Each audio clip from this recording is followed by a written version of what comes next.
city crew. Say again, bright lights, big city. Bright lights, big city. New York, big city of dreams. I'm coming straight out. New York, big city of dreams. NYC.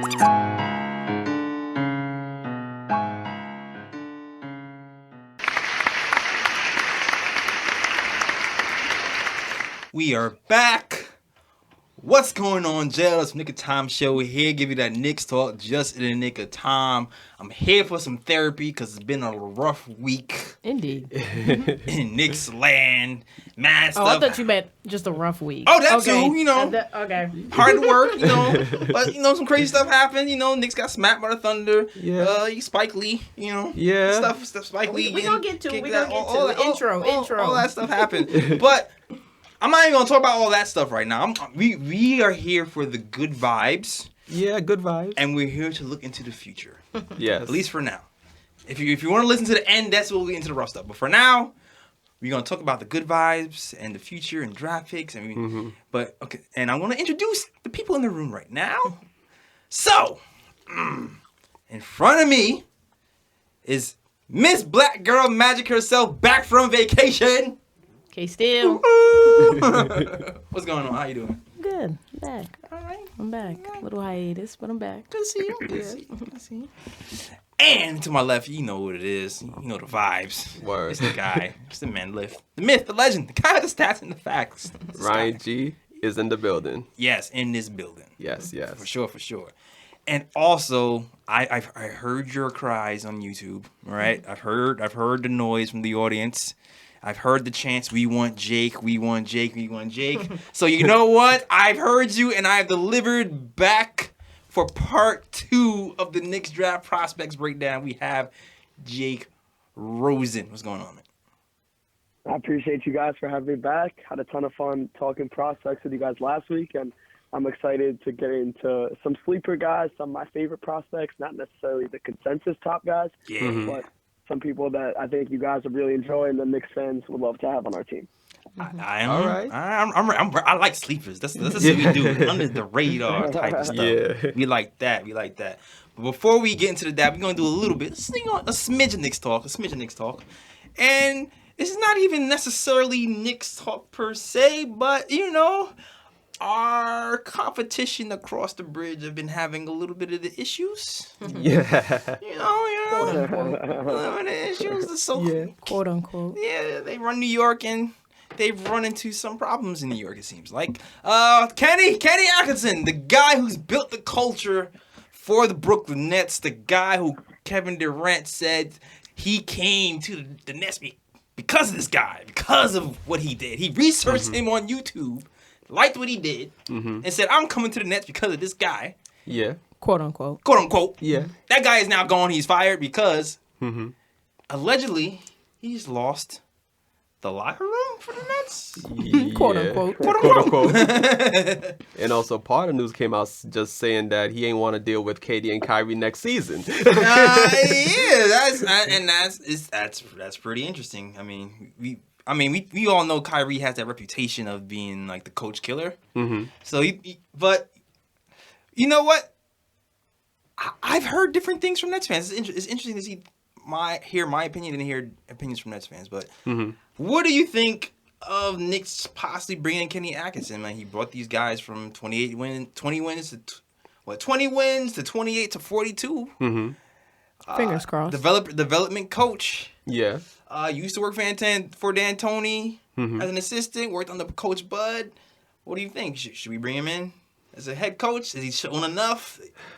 I think the Knicks, even if it's not as a head coach, even as an assistant, I think they should look at him because even if you look in the D'Antoni days, like think about the young players we had during those times. Like we had Gallinari, Wilson Chandler, dudes like that, and I felt like those dudes, they matured pretty well under D'Antoni's system. You know what I'm saying? So it's like, if he can bring back some of that same, development, that development acumen that he has, to the Knicks and develop the young guys we have, help develop the young guys we have now, I think it would be a positive.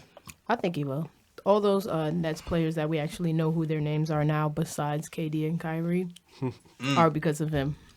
So you saying he built them, Woody? Is that what you're trying to say? And he is not my fave, but when you actually watch the Nets play, you actually are watching to see Spencer play. So he can make a few players on the Knicks.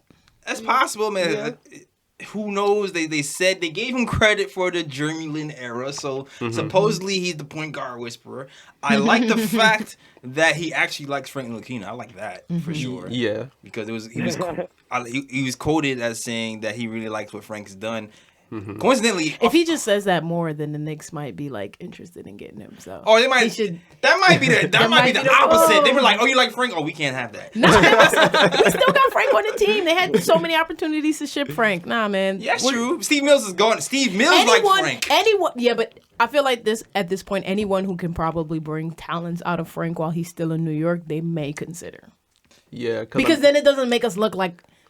I mean, we look like a flop. We'll still look like a flop, but we won't look that much like a flop. That much like that much. Just like a flip, but not a flop. Yeah, you see what I'm saying? Not that much.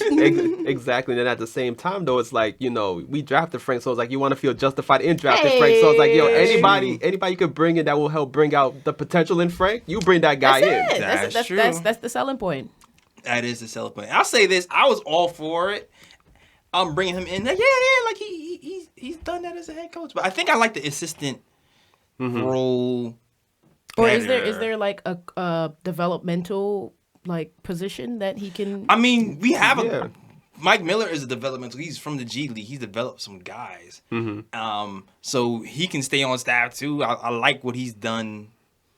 So far with the Knicks, I don't like the rotations though. Yeah, not as of recently. Late. Yeah, not as of late. Recently, after All-Star break, the rotations are atrocious.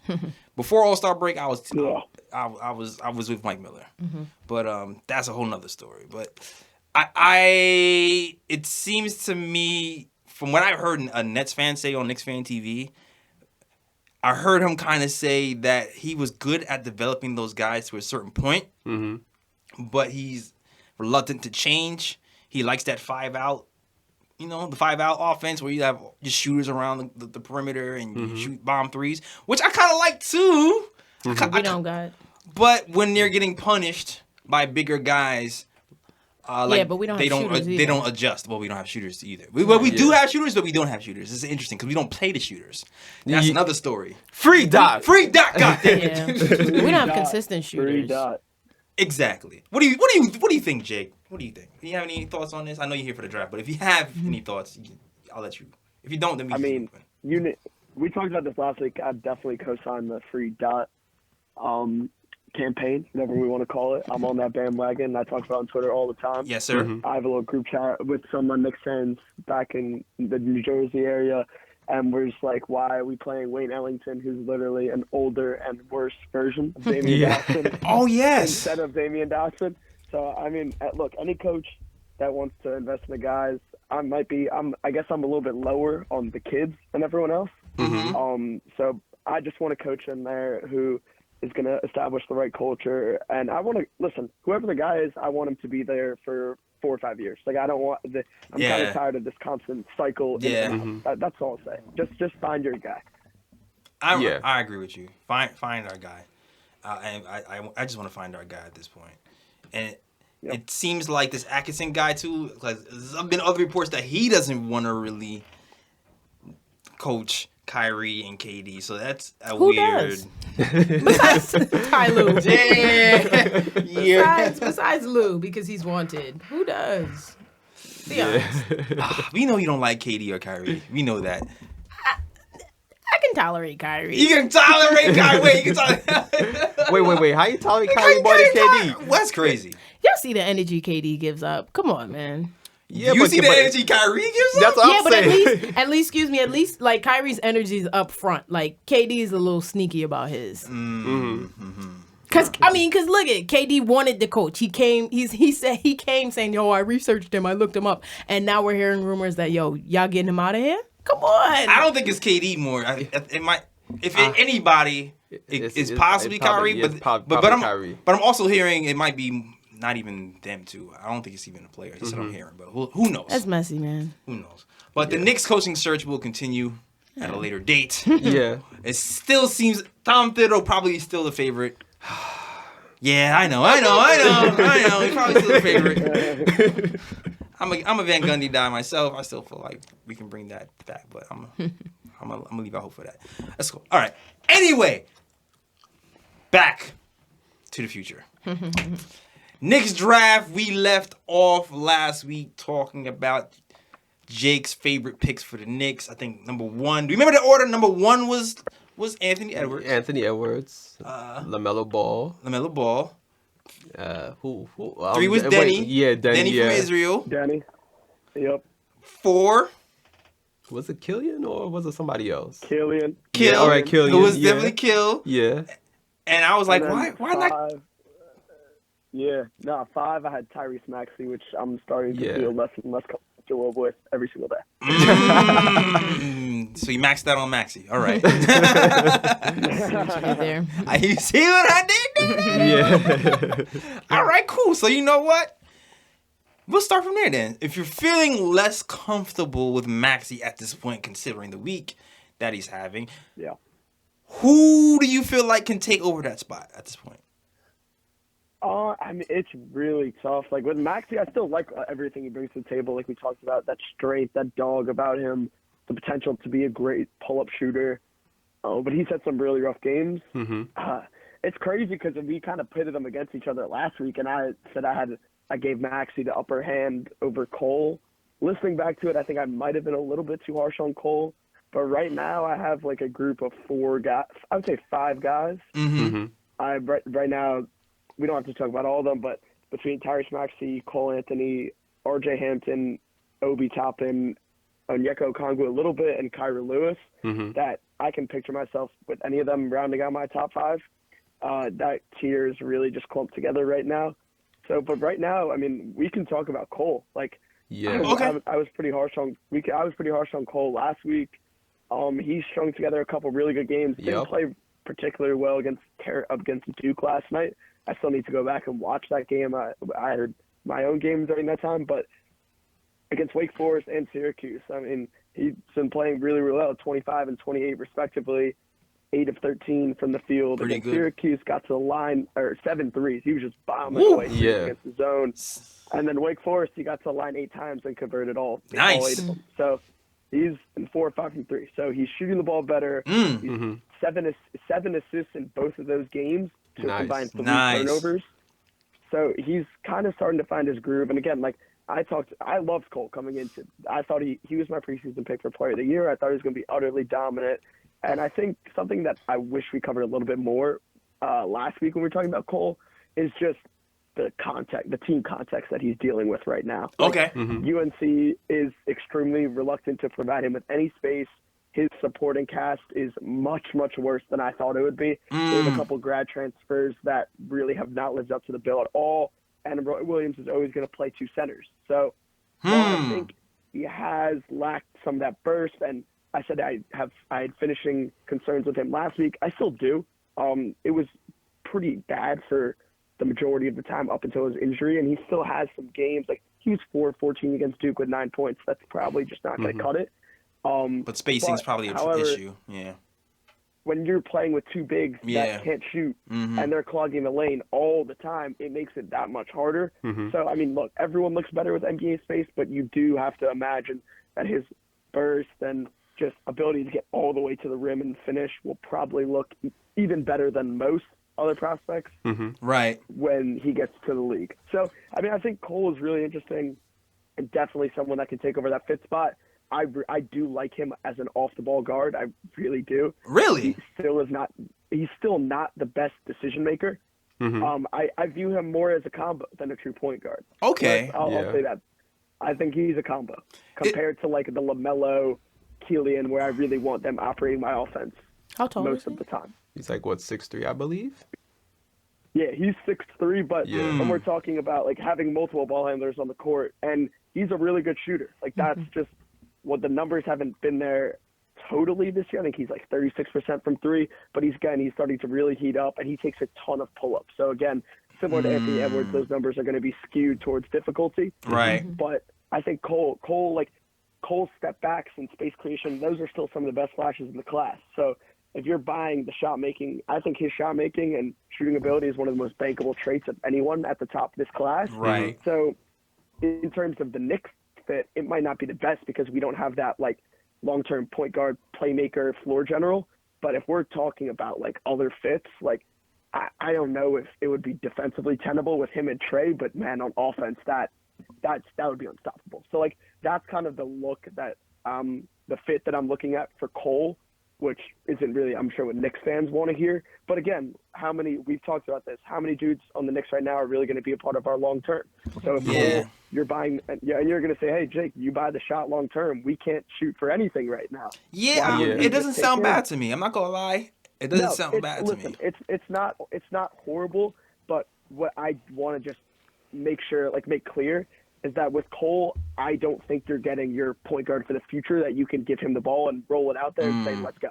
I don't, because the decision-making just isn't there. But if you want a guard who can play alongside other guards and can be one of multiple ball handlers on the court, can attack secondary pick and rolls, is a great pull-up shooter, can get to the rim, and be that kind of like scoring guard to if we pick up a playmaking guard, I think that's an ideal fit. So, again, Cole, I think I was a little bit too harsh on him last week. Okay. And I can see myself ending with him as a top 5 pick because if we're like the college samples haven't been good for anyone. So if we're just basing off pre-college samples, I liked Cole a lot. Okay. Yeah. You know what I want to ask you something because you started talking about tiers right now and tiers and clumps. So I want to get your idea of like who's in what clump because right now you have Anthony Edwards, who's you say is unequivocally the top tier, right? Not necessarily, honestly. I would say Anthony Edwards and LaMelo are my top 2. Oh, okay. All right. So you put them together. That's interesting. I think LaMelo. I think LaMelo is a really good number 2 in this class. A ton of people have him number 1, and I can't really argue that. I've just always bought Ant's flashes a lot more.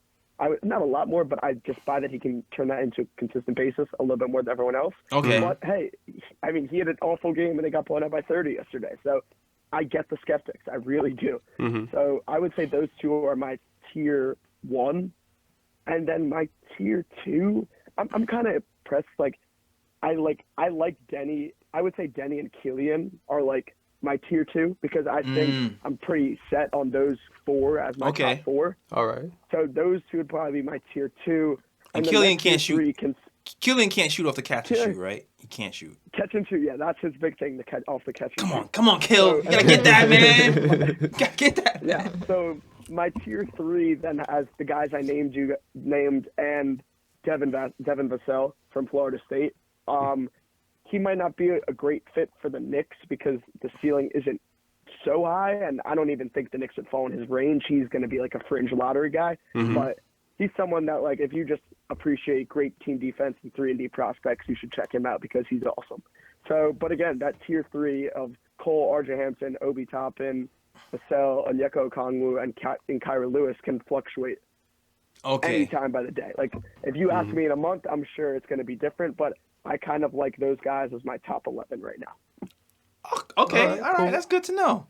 All right, cool. So, Cole Anthony. So, anything else you need to say about Cole Anthony? You've seen you're buying on the shooting. He's not a primary guard. Defensively, what are your thoughts on him?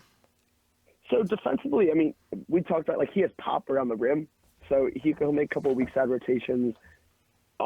He can get lost, he can get lost off the ball. He'll kind of like end up in no man's land sometimes. But again, like he does have a good frame. He does have some tools. He's strong, so he can absorb that contact. Like he's not a great defender. Like nothing really pops on that end. But I don't think he's a bad. Like there are some other guards we'll talk about that have like significant issues with them being a negative on defense for the first 4 or 5 years of their career. Like I don't really have that issue with him. I think he'll figure it out. And the effort, it's been effort too with him sometimes. Like he's had to carry a huge offensive load at basically every level. So I just wonder again if his shots get scaled back, his usage on the ball gets scaled back. And like not only does his offensive efficiency get maximized because he can get more easy catch and shoot looks, and more pull-up looks and just attacking closeouts and doing his game up there, but then maybe he can exert more energy on defense. So That's I think true. him maybe in a rescinded role, playing with other ball handlers is probably ideal for him. All right. Okay, cool. That's cool. Any questions?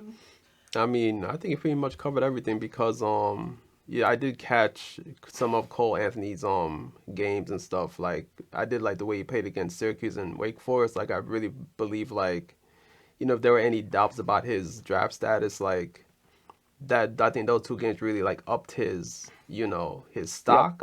Yeah, But- I definitely agree. Yeah, but then I also saw the game against Duke, and I was like, "Ee." Yeah, so but yeah, like basically everything that Jake said, like I'm pretty much on board with. Like, you know, it's pretty much what I saw in those games too. So All right. Yeah. Cool.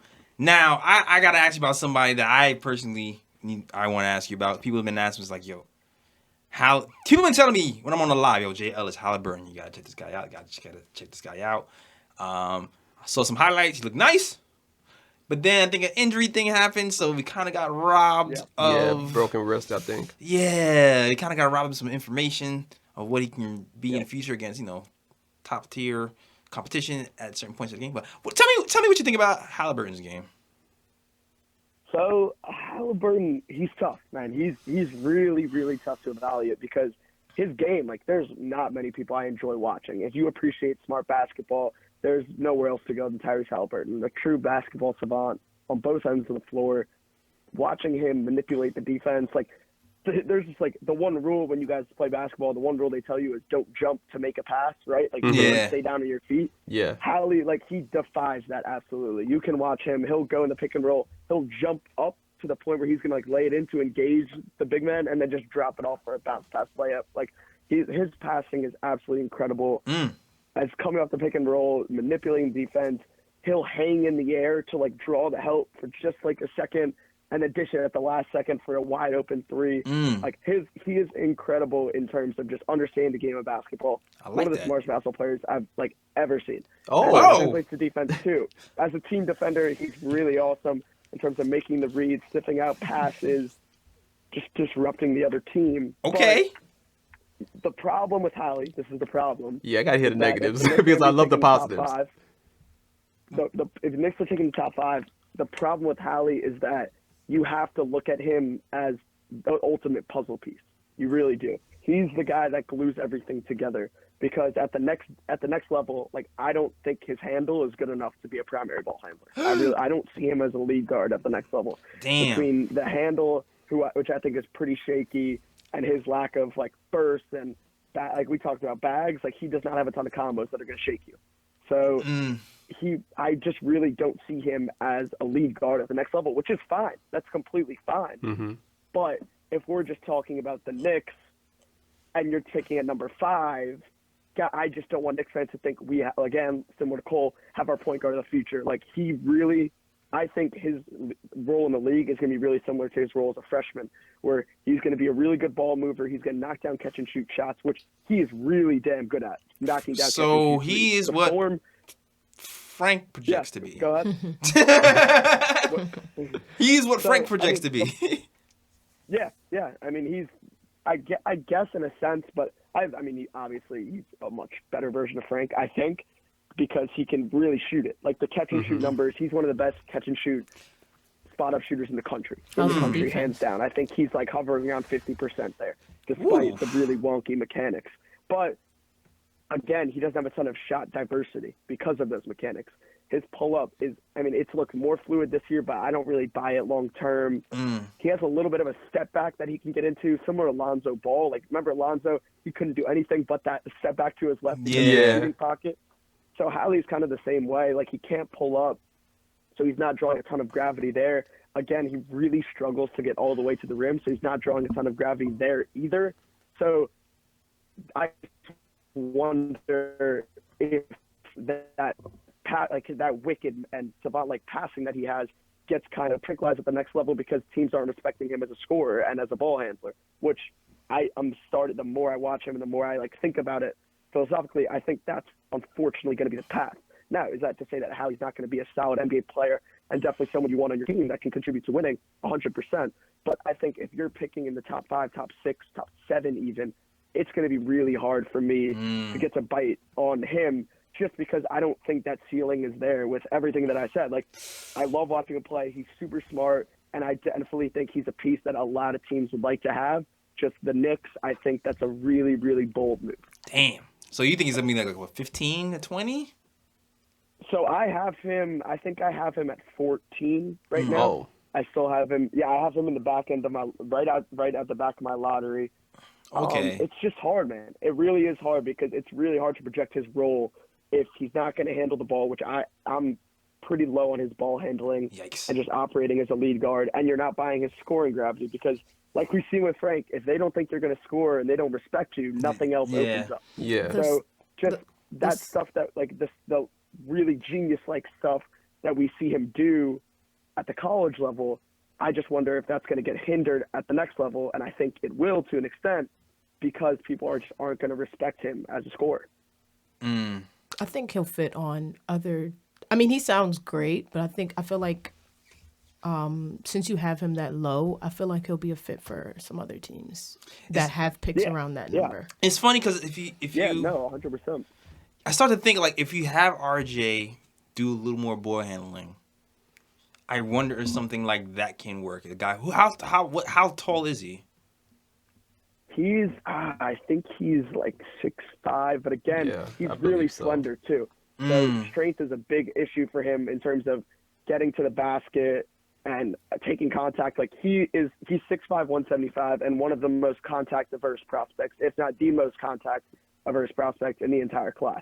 He is basically allergic to free throws. His free throw rate is up to .184. So again, it's up from his freshman year when he was basically allergic to the paint. Damn. But again, still, I mean, per 40 minutes, you're only getting 2.2 free throw attempts. So like Yeesh. the Lonzo Ball comparisons, in my opinion, the Lonzo Ball comparisons are pretty valid. But Lonzo has Lonzo in the open floor is much more dangerous than Hallie in the open floor. Like that is just something like that. But again, Hallie is a much better shooter. Lonzo's he's been pretty hot this year. Lately, yeah.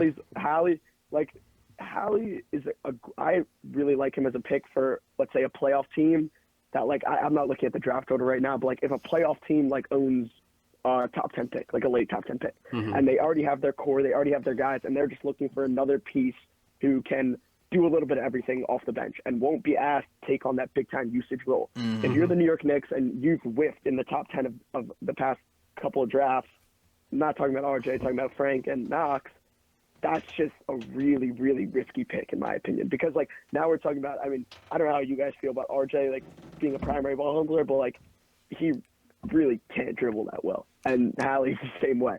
So I just don't want, like, those guys, like, if we had RJ and Hallie handling the majority of our ball handling duties, I think that would be pretty far from ideal, in my opinion.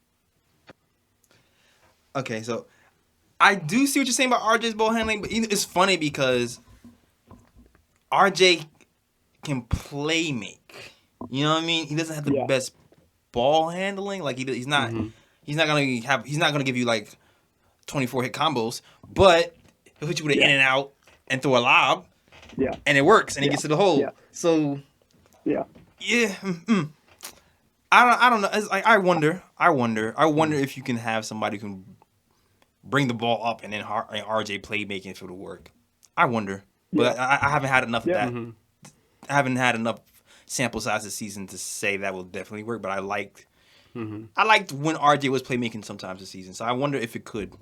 Yeah, but at the same time though, excuse me, Jake. I'll get back to you in a second. But yeah. But now that Jake has pretty much broke it down, like I do see where he's coming from, because it's like if you have RJ, for example, who's not a great ball handler, then you bring in Haliburton, who's also not a great ball handler. It's like who's going to bring down defense? It's like they're two similar players in a way. Right. You know what I'm saying? You need somebody who's going to really be a primary ball handler who got the handles to like make things happen. So then you gotta kind of go with Cole, but then Cole doesn't really run an offense well either. So once you get down to I feel like after Killian, right? Yep. After Killian, you start to get into this place where you're not going to. You have guards who can fill a role, but not a primary ball handler role. Is that what you're saying?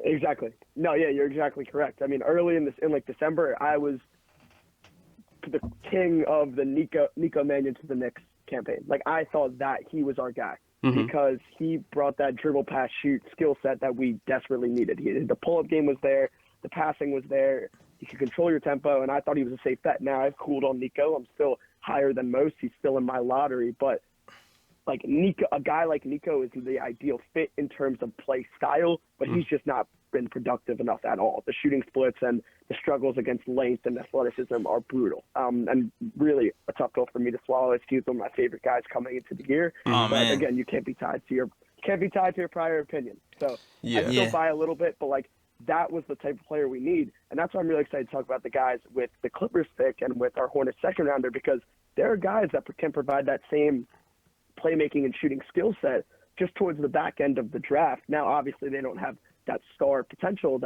or maybe not star potential, but like that ceiling that a guy like Killian or LaMelo has. But I do think there are some decent options that we'll get to later that can fill that void as a serviceable playmaking and shooting guy, like playmaking and shooting guard. So we'll get to those guys later, but you're definitely on the right track that, look, there's no perfect prospect. And that's why this draft is getting all the flack that it is, especially at the top. Isn't that almost like a good thing, though? Nah, now when we losing, we need somebody. Yeah, We've been losing. Sit tight. Sit tight. Come here. I've been sitting.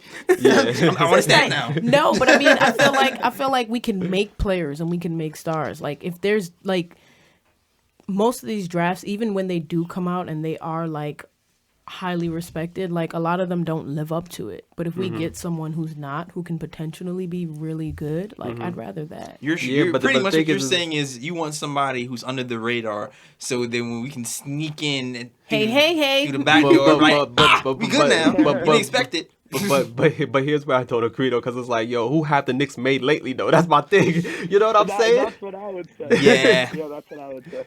I mean, RJ's faring out to be good for us. He needs more time. I mean, he got all the time. Ain't no rush. Yeah, but I'm just saying, I'd rather the Knicks get somebody who's gonna be like surefire. Like once he comes in, it's like, you know, like it's over. It's over. Yeah, man. I want that, but then at the same time too, like, nah, man. The press that we get, it's like that on top of you playing well and you being young. It's just. Nah, like imagine if we got Morant or Zion. We was one pick away. That's what I'm saying. Like, you know what I mean? Like, I'm not saying I hate RJ like everybody else does, but I'm just saying when it's a surefire thing, you don't have to do much. Just roll the ball out and say go. Exactly. It's a lot easier. It's a lot easier, a lot less work. I do. Yeah, I mean, I think this is actually a solid segue if we're talking safe options into the next guy we want to talk about, Obi Toppin. Oh yeah, Dayton. Yeah, I like him. All right. So I mean. Yeah, so I mean the thing with Obi, I do think he's one of the safer options in the draft. Not necessarily from the Knicks perspective, but in terms of just like we're talking prospects in the draft. I mean, he's everywhere. I'm sure. Did you guys see that between the legs dunk last night? Yeah. I mean, he's just like a crazy above the rim athlete, super efficient play finisher. His career 68.7 true shooting percentage, which is just off the charts. This season, I mean, he's 70% on 9.7 2-point attempts per game. Like, I don't care how, like, if you're DeAndre Jordan getting all dunks or you're a guard slicing into lane, that's pretty mind-blowing no matter how you slice it. But the thing with him is he's taken a decent leap in three-point volume, and the results are pretty good.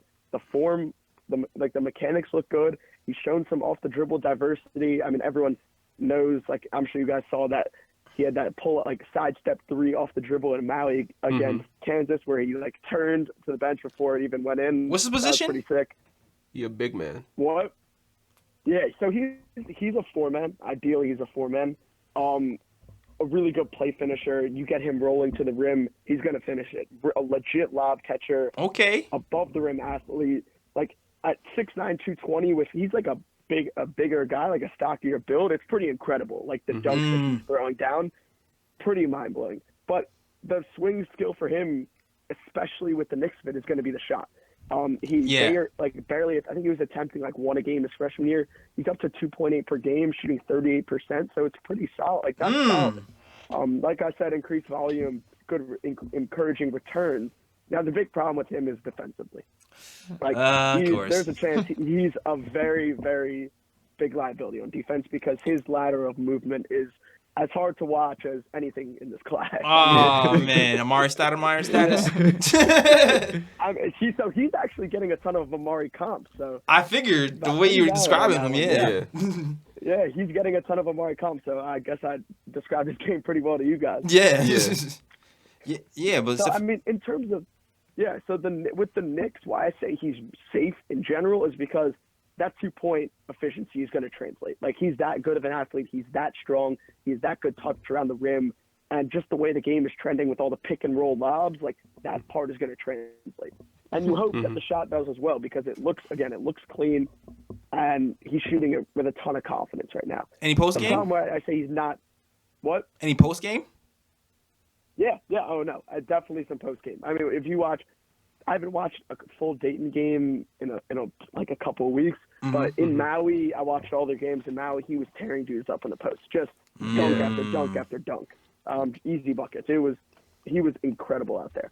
So with him, but the problem why I say he's not as safe for the Knicks is again that swing skill on offense that will take him from like a good efficient offensive player to the offensive ceiling that I think he has a chance to hit is that shot. And so if that shot doesn't hit, then he's still a very effective rim-running four-man who can finish anything. But we have Mitchell Robinson, who I think we agree is a solid piece for us long-term, and that's his game. Like Mitch, great on defense, doesn't have a ton of offensive game at all. So if we have two rim-running guys in our front court and still no one that can shoot, that's still not ideal. Yeah, but you're just kind of trying to buy on the fact that he can shoot at some point because he's already started. Yeah, you know so what I mean? I do buy the shot.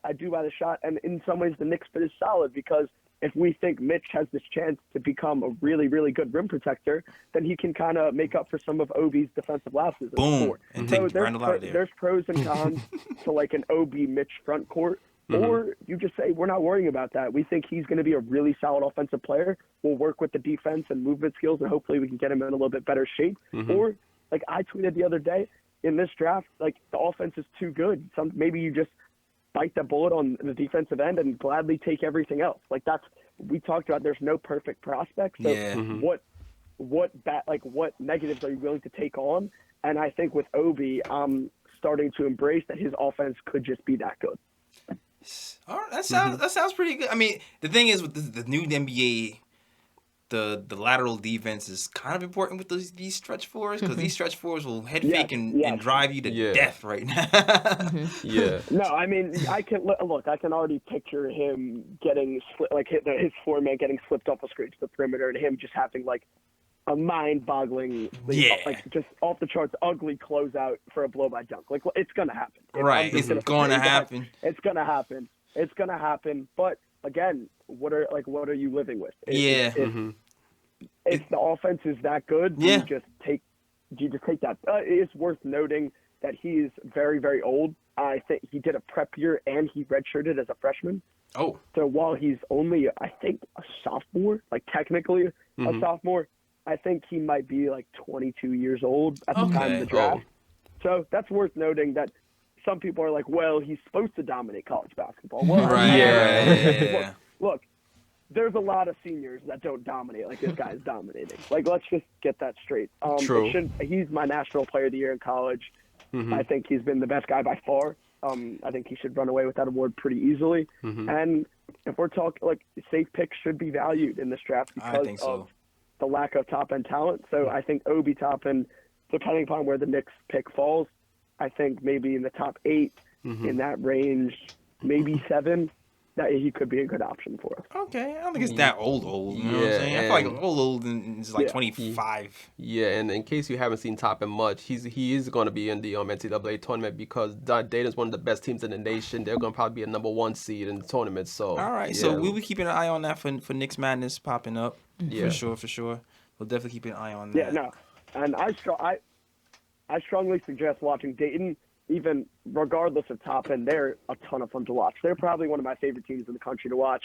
Their offense is incredible. The way they move the ball, shoot it, space it, clear open looks for Obi. Like, they're a ton of fun, and they're going to get probably some disrespect because they're a mid-major team, but I think they have a decent shot to take home the whole thing.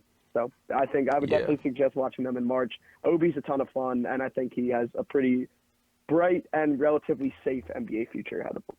All right, cool. Yeah. Cool. Hold on. Okay, so we're gonna take a brief break to give a shout out to our sponsor. Yes. So March has arrived, and it's time to score big on the nonstop action with MyBookie. MyBookie is the best place for you to cash in on the insane buzzer beaters, huge upsets, and white knuckle finishes. They offer live betting on every game, bracket challenges, national championship futures, and more. You can bet on almost anything, including the Democratic nomination, the presidential election, even the name of the next pope. Wow. MyBookie caters to all players. Whether you research each matchup or you will fill out your bracket based on the mascots, MyBookie has something for you. Join now and start winning big today. Sick and tired of getting the runaround when you ask for a payout? MyBookie pays fast when you win, with decades of experience, great customer service, and hassle-free transactions. Give me that money. Why would you bet anywhere else? Visit mybookie.ag and use promo code KOT50 for a 50% deposit bonus. That's promo code KOT50. Bet with the biggest, win with the best. Only at MyBookie. There we go. Yes. Shout out to MyBookie for that sponsorship, then. Yes. Shout out to sultry voice Ryan. Sultry voice Ryan G in the building. That's how I do. That's how you do it. Yes. All right. So now we talked about Obi. Anybody else from that top tier that you want to discuss? No, not really. I think those are kind of the main guys that Knicks fans should get familiar with. All right. Cover Nico. Not even RJ Hampton. Strangely enough, RJ Hampton ended up in ESPN's Like top 5 list. And I was dying to talk to you about like, how did this happen? Because it just seemed like it happened out of nowhere. Yeah. I mean, I think it's, again, a result of everyone that's in college and in NCAA just not producing and being underwhelming. So someone has to fill, like I said, someone has to fill the number 5 spot. I think that, like, look, there are a ton of people. I know a bunch of people that really like him, and I buy the ceiling. Like, we talked about him a little bit off the air, 6'5", a legit slasher, really gets downhill quick, he tries really hard on defense. It's like, it sounds corny, but like, I really like that about him. No, I like people with high motor. Fire to him, especially like, look, he should be a high school senior right now, and he was playing against grown men and halfway, like all the way across the world. So like, that's a tough acclimation for anyone. Unlike LaMelo, his team was like pretty competitive. So I like that LaMelo, they just rolled the ball out for him and said, go ahead. But RJ really had to play a role, had to learn how to pick and choose his spots. The catch and shoot shooting is the biggest worry. But he's a workhorse, like definitely one of the hardest workers in this draft by most accounts. So you trust the age, you trust the developmental curve, you trust that he has a pretty good handle that he can get to his pull-up game pretty quickly. And it's really, like, his game is really, really fluid. Like, he looks the part for sure. He's really thunder right now, pretty thin, but he does have a good frame. So you hope that with a couple of years he can put on some weight. Like I told you guys, it's a multi-year project for him. He's still really young. Still has some things to iron out. Like, is it out of the realm of possibilities that he's a top 5 player in this class? No, not like by no means is it out of the realm of possibilities. But we're talking safe options, right? And certain teams like the New York Knicks should be prioritizing safe options. I think they shouldn't go that route. But if a team is looking for a ceiling pick in the top 10, I think he's one of the better plays for sure. Okay. So your opinion is kind of like bottom parts of the lottery, not necessarily the top 5. I think that was a little bit of a reach. Yeah. I think I probably have him. I'll probably end up with him in the back end of my top 10. All right. Cool. Yeah. All right, Knicks fans, there you have it. Have a kind of a rough-ish top 10 picks. We talked LaMelo. I actually looked up his catch and shoot numbers, and somebody was like, LaMelo can shoot. His catch and shoot is better. He's somebody. I don't remember who said it on YouTube. But shout out to that guy on YouTube. And I think his catch and shoot was decent. I think it was. I forgot the percentage, but it was decent. I think it was like 60, so something 60% or something like that, which is pretty high. Yeah, I mean, I'm sure it is better just because of some, like, the fact that he has, like, the utter audacity to pull some of his. Yeah. I think that would. I would not. I haven't looked at his. I don't have access to international synergy, unfortunately. But inferring based on the film, I would expect his catch and shoot numbers to be a lot better than the pull-up. Not a lot better. Actually, I shouldn't say a lot better because there's some mechanical stuff there. But I would expect them to be better. I'll leave it at that. All right, so let's get into the not so popular, but still something we should be looking at because the Knicks, we did move a certain player, in Marcus Morris for a bottom pick. Kathy, why don't give me that? Don't make that noise. Kathy's mad that we traded. Matter of fact, she's still salty. They were getting at your boy. They were getting at your boy today too, though. Oh yeah, they was getting at your boy on Instagram. He was scoring 1 point, 0 for 9. Yeah, he had a rough day. Yeah, definitely had a rough day. We should have kept him. I mean, I don't think so. I think we did good. I mean, if the Knicks were better, then we should have kept them. But he needed to be traded. Yeah, because we could possibly get somebody that Jake is about to mention right now. So to start off in this little group of guards, I mentioned his name a little bit earlier. I wanted to talk about Kyra Lewis because I think he could be a legit get. I don't understand how he isn't garnering any hype. He is playing in the SEC and has been playing really, really well, especially as of late. Point guard for Alabama, just an absolute speedster. I have him in the top 10, but ESPN has him, I think, at 31. Whoa, some outlets have him in the mid-20s. So, yeah, definitely a big difference between me and the mainstream consensus. Once again, I don't understand how they don't view him as at least a top 20 guy. I get I'm higher than most and have been since the start of the season. But I buy basically everything I'm about to tell you guys. So, have you guys seen any of Kyra Lewis at all? No. I mean, Alabama's games are barely on TV. Yeah. No, definitely not a basketball blue blood. Yeah. So, with Kyra Lewis, I think he's playing on ball for Alabama right now, but I think he projects as a really productive combo at the next level. Nice. He is wicked fast, blur fast. I joke that I would love to see him run a 40-yard dash with a basketball because I think it would be faster than 80% of the dudes in the combine. Him with the basketball and an open floor. That Marcus Morris. Incredible. And he's had some clips he's learning how to control his body, and he had a really nice Euro step the other day. Just really, really impressive stuff. That is that athleticism just translates. It's just that's a bankable trait that he's going to be able to blow by a ton of dudes at the next level. He's the definition of a transition point guard. Basically, what I mean by that is I don't know if I want him operating my offense in the half court a ton. If you look on Synergy, his percentiles in transition in the half court, he's much better in transition when he has that space to get downhill and go. He makes his passing is a little bit confusing, honestly. Interesting. Yeah. So he makes some really impressive whip passes. He'll fling it across the court off the live dribble with either hand, but then he'll miss some pretty not easy, but he'll miss some advanced interior reads that you would like him to make if you're projecting him to be your primary. But the counter is that he's a really impressive catch and shoot shooter. I buy it. I like his form a lot. I think his release is pretty fluid.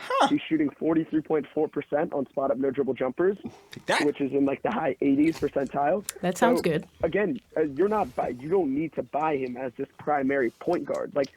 I think you take him out there, you put him out there, you play him with multiple ball handlers, and which we don't have. Let him go in the open floor, make a play, get downhill, and leverage his rim gravity to create for others. I don't need him to be this wicked passer like Hallie or LaMelo or any of those guys or Killian.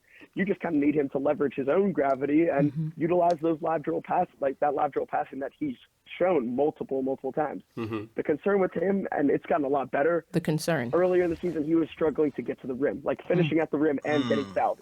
He wasn't finishing at a high clip and he wasn't getting fouled at a high clip. A lot of that is just a tendency for him to take off a little bit too early. Okay. All right. You watch him if you watch him, it just feels like he could take it's like one more dribble, get all the way to the He's so rim, and then athletic explode. that he He just can thinks, really yeah. explode. So he's athletic. So you would think that he gets all the way down there, and like he'll blow by dudes so clean, But at not the finish. college level. So if you think you can improve that finishing, which I think is definitely possible. So you think? He has legit upside to be a really, really good scoring guard and overall, All right. If he can finish. overall good combo guard at the next level. If he can finish. All right, so Legit top 10 prospect So- under the radar, Cappy. So For Morris, Cappy. YouTube. When he finishes. Morris is 30. How much? 47. What? How old is So, Morris? When he finishes. I'm just saying. YouTube audience, you see the pettiness going on between these two right now, right? You see, I'm not getting involved in this pettiness right now. Pettiness is what gets us ratings, right? But Jake, I got a question to ask you though about this guy. So basically, to me, he sounds like kind of like Colin Sexton in a way, which was like the prior Alabama guard. Yeah. Okay. No, he can shoot. Well, I mean, would say Sexton's not a he's bad shooter definitely- though. He's all right. He's definitely a better passer. He's definitely a better passer than Colin. All And right. He's definitely more willing to pass than Colin. Willing. I'll say that about him.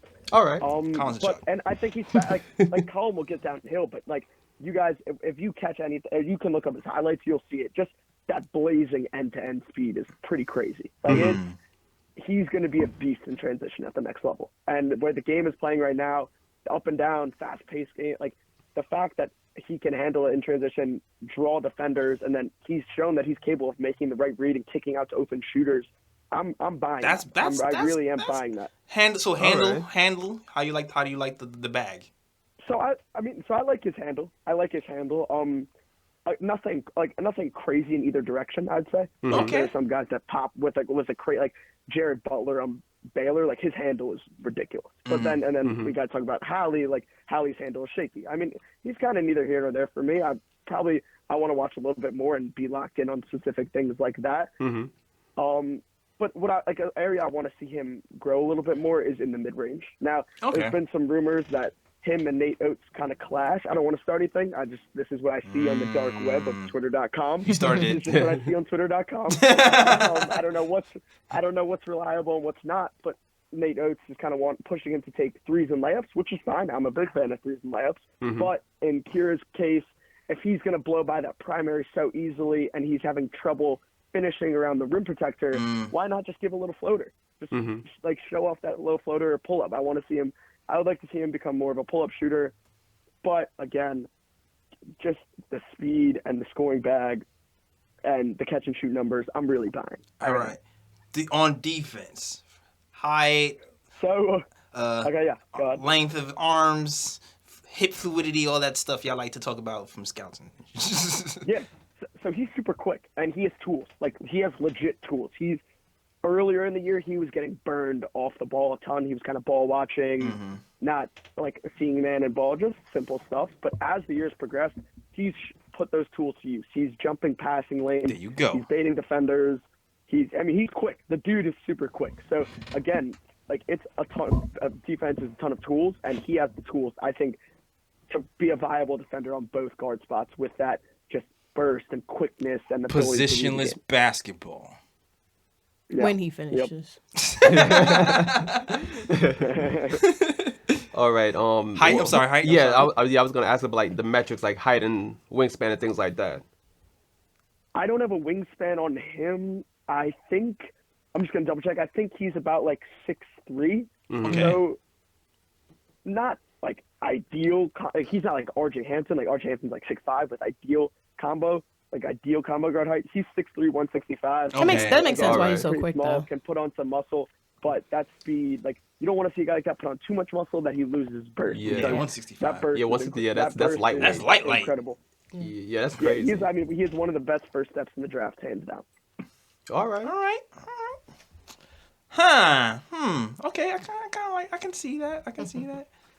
I mean, that'll be a nice pickup, or maybe we can package. Who knows? We can package that pick with something else to get somebody. Who knows? Yeah. There's possibilities. There's possibilities.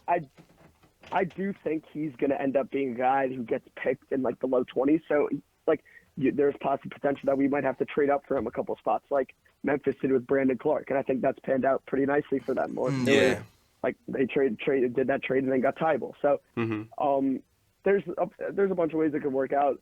But he's a guy he's in my top 10, and he's not even in the consensus for some mainstream first round. So he's a guy I definitely want to bring up that could end up in that range, who has a legit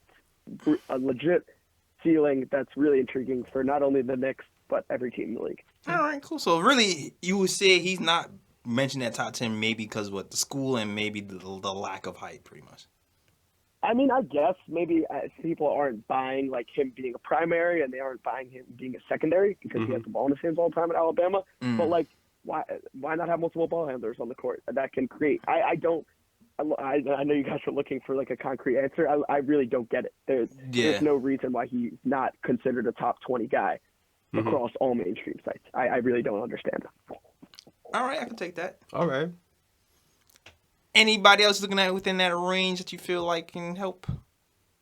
Yeah, so I have 3 guys left I want to talk about. 2 of them are pretty similar. Not really, I mean, I guess in their games, but I'll talk about them separately. But like in terms of the void we're trying to fill, right? We talked about that there are guards with that playmaking and shooting.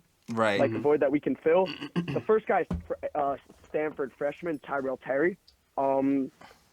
If we're talking about physical limitations, he's got to be one of the first 2 that comes to mind. He's tiny. I think he's like 6'1", 160, and it's evident on the court. Like, he'll get pushed off the ball, but the fact that he's not a complete negative on defense, like, he'll make some really good team defense, like, plays as a team defender just because of his IQ, sniffing out passes, all that stuff. But the main sell with him is the shooting. He is one of the best shooting profiles in the draft, especially considering his age and shot diversity. He's shooting 41% from 3 on 5 attempts per game and has been at 90% from the line the entire season. Yeah, the mechanics are absolutely super, super clean. He can get it off the pull-up, off the catch, off movement. You name it, he can catch it, drain it. He's extremely reliable from deep and has great touch around the rim. That sounds elite. With him is that so that part of the game is elite. But again, those athletic concerns kind of rear their head again when let's say he's trying to get to the rim, right? He's supposed to have that because burst he's 6'1", finish or like to finish around the rim. But he's extremely crafty. He'll use head fakes, he'll use up and unders, he'll use floaters, all the stuff that a short, not super athletic guard needs in their bag to survive. He has better shooting Isaiah Thomas. Again, oh man, he's not like that. His game is a little bit like it's not. I don't know. He doesn't have that pop that Isaiah has. Like Isaiah will pull up and elevate. Yeah, his kind of has like that one motion release where it's just quick and smooth, and he'll get it off like that. Like the shooting off the wrong foot type of floater thing, kind of. Yeah. Yeah. So I mean, I'm a big fan of his game, and listen, like my guys over at the Prep to Pro podcast, they brought up this point, and I've been selling it, and we've been talking about it for a while. The idea of giving him a promise late in the first round, because if this guy comes back to school, you're likely looking at a lottery pick based on the athletic strides that he can make with another summer at Stanford and just that another year playing college basketball. He'll be one of the best players in the country next year if he goes back to school. He's kind of on the fence 50-50. So there's value to promising him. Like, why not get him at the end of the first round this year as opposed to maybe having to pick him in the top 10 or lottery next year? So if you trust your developmental staff, which you should, I think he's really intriguing as a late first-round promise to get him in your system and just capitalize on that value before he really explodes. I like that idea. I'm down for that idea. If we keep some of our developmental team here, who knows what Leon Rose is going to do, what his vision is. Yeah. That's still like a big X factor, but I kind of like that idea. Hopefully we do keep a lot of our developmental guys here because it seems like they're doing a decent job, even though people don't really kind of appreciate the job that they're doing. But I think people have to consider that we don't have players that are as far along as other players were. Yeah. So, yeah. Yep. Look at Mitch. That's what I'll say. Sure. Look at Mitch. Look at Mitch. Look at Mitch set a pick today, and look at Mitch set a pick last year, and then tell me he hasn't gotten better. Last year, Mitch was setting picks with his ankles. I mean, yeah, players have gotten better, not significantly better, but better. Yeah, I mean that's kind of what happens. while other players seem to have, taken a little bit of a dip. Knox, but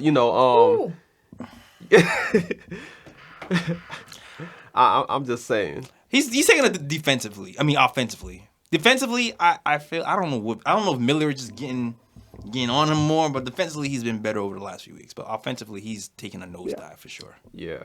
But yeah. Off the development thing. Back to Jake. Any? I mean, so. Okay, go ahead. No, go ahead. No, you go ahead. You go ahead. No. So we mentioned. Are you done with your draft prospect for? What's his name again?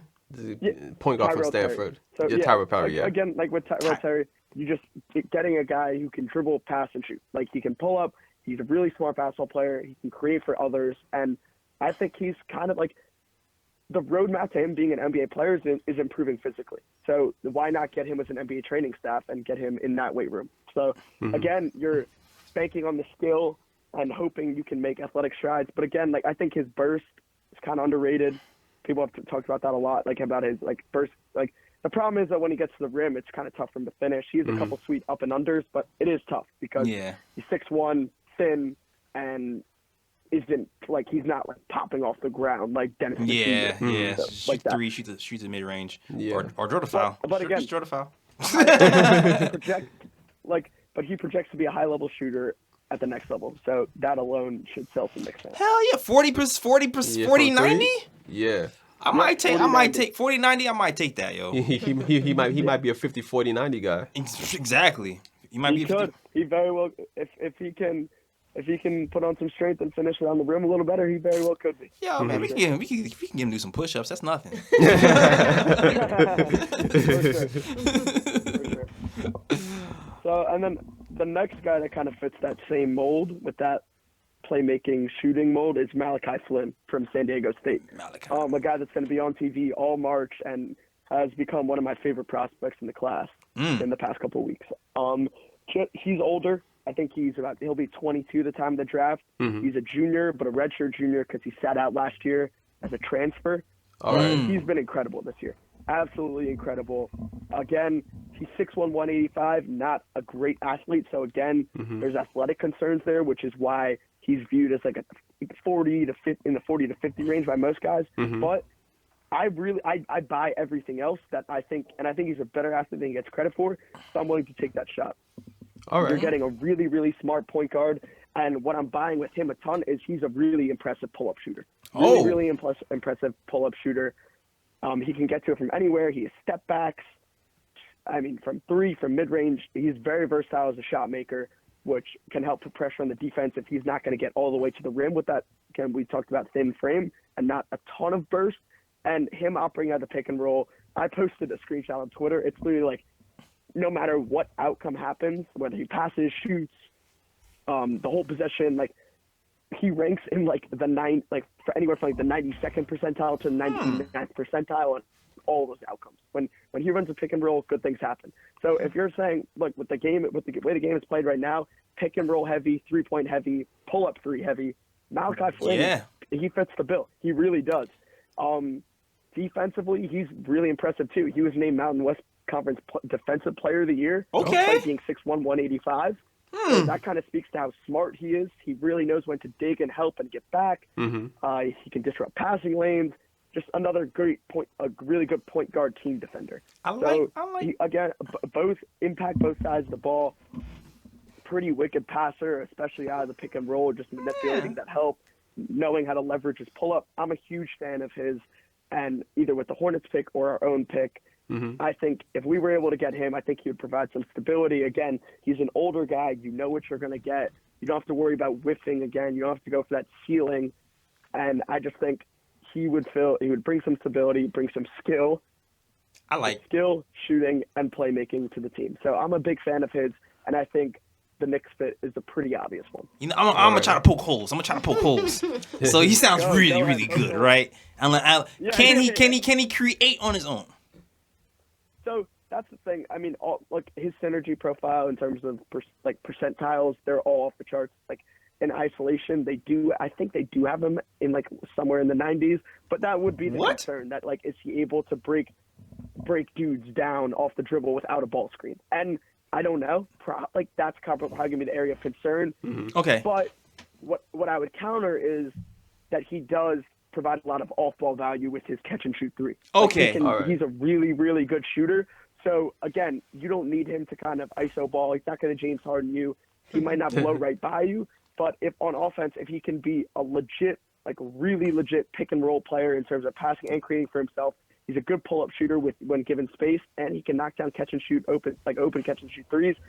That's a pretty complete guard to me. It's not, again, the ceiling isn't so high because of the age and the lack of athleticism. But he's the safest bet, you think? In terms of craft and IQ and just knowing how to play play his own game and playing to his strengths, Malachi Flynn is one of the best. All right. All right, cool. I like that. I like that. I'm thinking Marcus might have been worth shipping out for him. Yeah, I'm trolling right now. I would definitely. I would agree. All right. So, Jake would agree, Kathy. So I do got a question though. I can't wait. Go ahead. Can't wait for what? The ladder. All right. So We don't have ladders. Wait. I just want to know what school does he play for again, so I could be aware of him during March. San Diego State. San Diego State. Oh yeah, they they're lost, one of the better so teams. they lost last night, so I don't know if they're going to be a 1 seed, but definitely be one or 2 seed. Yeah. I'm a buyer of them. They're a ton of fun to watch. Malachi is awesome. I think you'll definitely enjoy him for sure. What's the matter? Oh, so he's from Kawhi Leonard's school. Yep. Yep, from Kawhi Leonard school. So the defenders there are seeing that. All right. Cool. All right. Yeah. I think. So if it's cool with you guys, I have one last guy. Oh, go ahead. All right, one last guy. All right. So one last guy, Killian Tillie from Gonzaga. Okay. So the problem with Tillie, and I'm just going to preface this right off the bat because everything I'm going to tell you guys, you're going to be like, so why is he not a lottery pick? So he's a 4-year player, and he's That's probably dealt why. with an injury bug basically for his entire career. Injury prone. Got injured, missed half of season last year. He's been out for a couple games this year, so long-term health is a pretty big and valid concern. But again, at some point in this draft, his talent bet is worth it. He's a 6'10" big man from France, another Killian. I think he's from France. I'll double check that. But another Killian, and he's just an absolute basketball genius on both ends of the floor. I don't know if you guys are familiar. I don't want to bore you guys with too many advanced stats, and I know some of your listeners probably don't want to hear them either. No advanced stats. Give it to us. All right. Well, I'm going to say it anyways because it puts some context in. So basically, he finished with a box plus minus above 10 for all 4 years, which if you want to look into that context, you'll see how incredible that is. Just to have that consistency in production on both ends. Wait, what does that mean? Enough with that. Box plus minus. It just. You said advanced plus minus? It's box plus minus. Oh, box plus minus. Okay. Sorry. I'm sorry. I know what you mean. I know what that means. Continue. It's the same stat that graded Kevin Knox as the worst player in the NBA last year, so I think that adds some validity. Oh yeah, the plus minus. Okay, I'm sorry. I misheard you. I thought you said some other the plus minus stats. I know what you mean. Okay. Continue. Oh no. Yeah. So box plus minus, and then but enough with that. He's shooting 44.8% from 3 on 200 career attempts at 6'10". What? With him, yeah. So he's one of the best shooters in the draft, period, regardless of size. Definitely the best big man shooter. Absolutely lethal. And he's an incredible passer, too. Incredible passer. He'll have some of these possessions where they'll throw him a post entry, and he'll already read the help when the ball's in the air, and he'll just tap it to, touch fast to a wide open 3 or a wide open layup. He is so much fun to watch. Just his instincts, his IQ on both ends of the floor. He's initiated some pick and rolls as the ball handler at 6'10". He'll attack closeouts and pull a floater off one leg before the help comes. He's just an incredibly skilled and smart basketball player. But again, those problems with age and injuries, I get it why he's not considered. Some people don't even have him as draftable because they are worried he'll ever be able to play. But we're talking that the Knicks have 3 top 40 picks. I think at some point, maybe with the Hornets pick in the mid to late 30s, his talent bet is going to be worth it just because if you can get him to stay healthy as a floor spacer, his skill set is so prominent in the NBA right now, and especially when you consider RJ Barrett's future, if we can get a floor spacer like that can also hold it down defensively and pass, that just knocks so many holes out of the park. For us. Absolutely, So, absolutely. again, like the injury stuff, it's valid. I get it, but at some point, his talent bet is just worthy.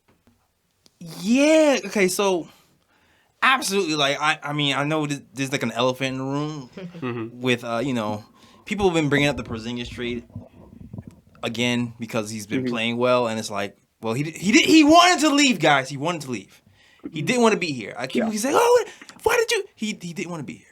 Yeah. He didn't want to be here. Like, he didn't want to be here. We didn't want to lose him for nothing. But anyway, there is a void for a 4 on this team who can play defense and shoot threes. I know we really need a point guard too. I know that's a big need, but we also really need a stretch 4 who can play defense. And that could mean the end. I mean, that might render Julius Randle useless. Yeah, I didn't want to use the word useless, even though that's the words that I thought. Because you kind of see how the match between RJ and Julius Randle at the moment, it doesn't seem like they fit. Yes, fit, mesh. It seems like you need a stretch 4 there. Yeah, if Tillie, again, if I pray to the basketball gods, if we get him that he stays healthy, that's an incredible fit with RJ Barrett, and just that's a great value pick in the early second round to get a guy like with his talent. What type of he's definitely, I think. What type of injuries does he have? Do you know? I'm pretty sure it was knee stuff or foot. Okay, was it no joke? Achilles, no. MC, ACL, or any of the curse words from the you know what I mean? Achilles, ACL, any Durant's? Oh damn. No Durant, but I'm looking at it right now because I don't want to get this wrong because this is like that'd be a big thing. Right. Knee. So I think it could have been an ACL. Ooh. I don't know. The ACLs. So he had cleanup surgery in October to kind of just like smooth everything out. But again, he did suffer the season-ending injury last year, so there are injury concerns. But if we're just talking skill and if we can get him healthy, it's worth it. At 40, it's worth the risk. It's worth the risk to me. At 40, if he's still there. At 40, it's definitely worth the risk. I can't imagine he would be there. If he's projected to be a top 10 and injury is the problem, I can see him going at 30 or 20. Yeah, I mean, I don't. There are websites that don't even have him in their top 60. Interesting. Look, Tillie's going to be a really interesting case because it all depends on the medical stuff that people like me and you just don't have access to. Got it. Teams are going to get his medicals, and they're either going to decide that he won't ever be able to sustain a career in the NBA, or they'll decide, hey, he could play 5 or 6 years, and that's worth it to us. So the Tillie evaluation, like Michael Porter Jr. a couple of years ago, is really hard for people on the outside because it's completely based on his medicals that we just don't have access to. 82 game season, can he do that? Yeah, I mean, at this point, it's like if we do end up with him, like if he can give us at least like Joel Embiid type games, like play like 50, 60 games a season, I'll be with it. As long as he helps us out like that much. Right. Yeah.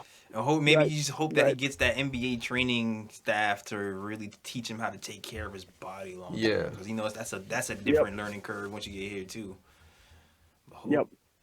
But yeah, you just pray. If it's not a point guard, guard, then a two-way player who is the best shooter in the draft and can play defense. Yeah. How tall is he? Like a 6'10". So he's 6'10", can play, like can hold it down on defense, can handle the ball, can a great passer, can really shoot it. The skills are there. That skill is not the issue. Is it the defense? Is it more of like position defense? Is it like help shot blocking defense? Or is it post defense? So the position, again, like he's not a wicked athlete like some of these other guys, but he is so damn smart that he is always in the right place at the right time. Like always in the right place at the right time, to the point where he's even like shoving his like teammates to get in the right place at the right time, just because he's that advanced in his understanding of where everyone should be at any given point in a possession. Julius, get over. Just All right, no. Okay, I can see that. That's what's up, and we'll definitely see him in March too, because he plays for Gonzaga, and Gonzaga's projected number 1 seed. So, All right. Yep, you'll see him in March for sure. Promising. Okay, all right. I kind of like what I'm hearing. You ain't got no other choice. I mean, well, damn. Downer. Can I be hyped? Listen, man, this is the Knicks' future here we're talking about, man. We have nothing.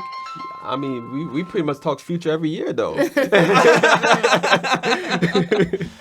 mean, whatever. I mean, this year will be different. We'll see. This year will be different. Yes. And so will next year. All right. All right. I think, did we cover everybody? Yeah, I mean that's all I had to talk about. If you guys have any questions before we finish this up? Just waiting for some of these games to start so we can. March Madness. Yeah, man. Waiting for March good Madness. luck. We have our yearly Knicks Madness pods where we just. Ooh. Hey, if you want to join with that, I'm not forcing you to. If you want to join that too, you can. But We'll be in touch. yeah. But pretty much we just recap the March Madness games, and well, not all the ones, just the ones that kind of pertain to the Knicks. You know what I mean? Yeah. Yeah. With the one with Knicks prospects in it, we'll like, okay, how did he do? What did I see from it? And we'll talk about it from there. Yeah. And then we'll also sometimes talk about Knicks games if they're important. Yeah, if they're important. If somebody did something, Yeah. like Knicks versus Rockets. Yeah. Matter of fact, let's get into. Player of the week? Yeah, let's get into the player of the week. Shout out to Kathy. She was like, you know what, guys? We should do player of the week. Don't worry, I got a few more segments coming. Oh, shoot. Segment All queen. right. Still need to do that kick segment. Still need to do that kick segment, man. I'm telling you. I'm telling you off camera. But yeah, this week's player of the week, and it's been a rough week. So Yeah. this Yes, kind of was a indeed. stretch, but he had a decent week. RJ Barrett, at the very least, RJ led us to having one of our best wins of the season. Against the Houston Rockets. Against the Houston Rockets, and it's really the best win of the season because it's against a legit playoff team in the West. And who led the charge? The kids did, man. RJ, Frank, Mitch in there, crunch time, holding it down, stopping Westbrook, bullying.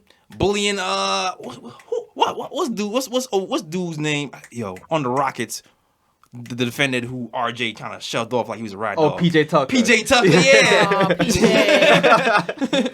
PJ. Yeah. Shove PJ Tucker off like a rag dog. Like, yo, do some push-ups, PJ. Get out of here.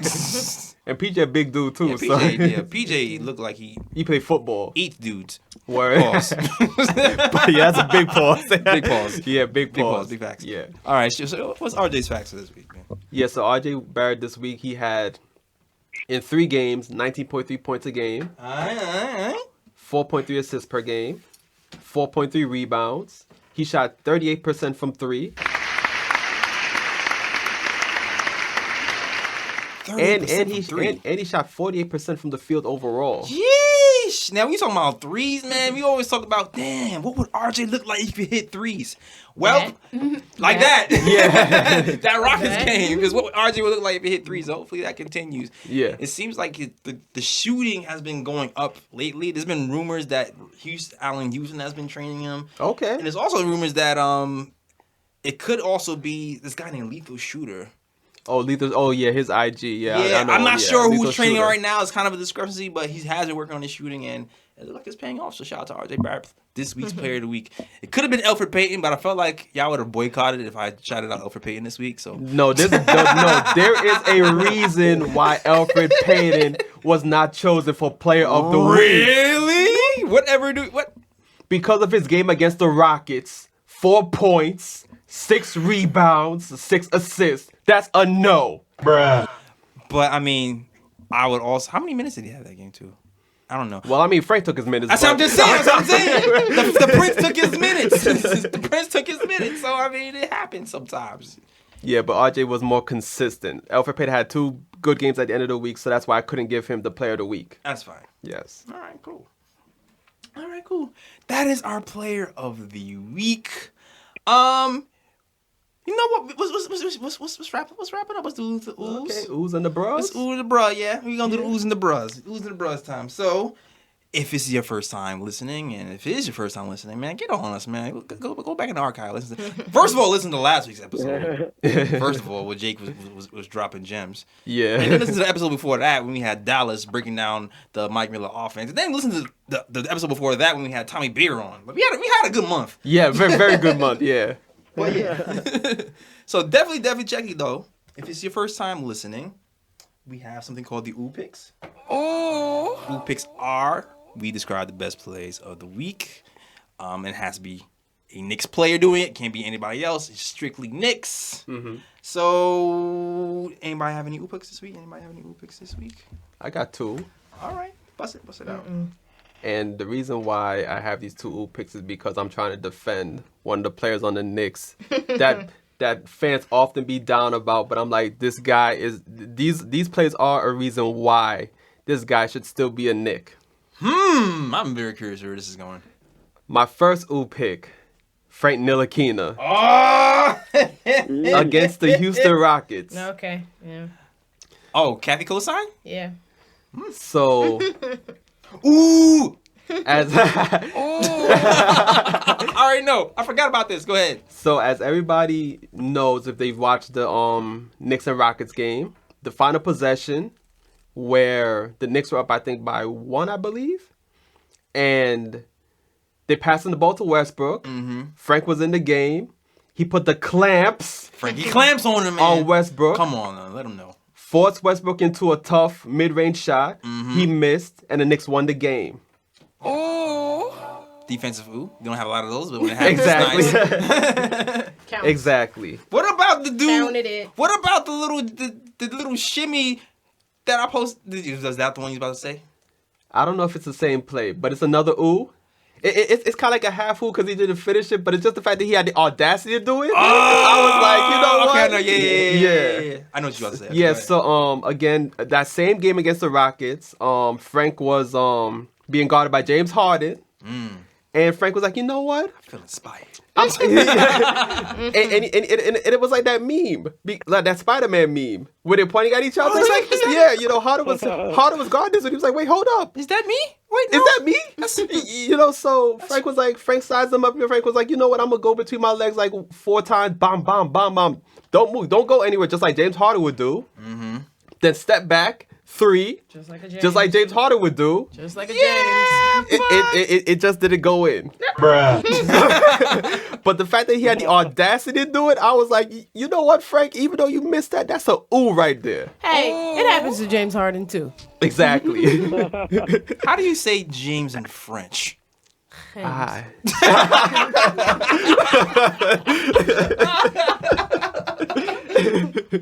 Shout out to Hams. Yes. And my thing is that I just want Knicks fans to stop getting on Frank so bad like that, because the fact of the matter is he's been efficient. Not everybody is supposed to drop 20, 30 a game. You need players like Frank that will lock down opposing players, who can, drop 20, 30. You'll be able to slow them down.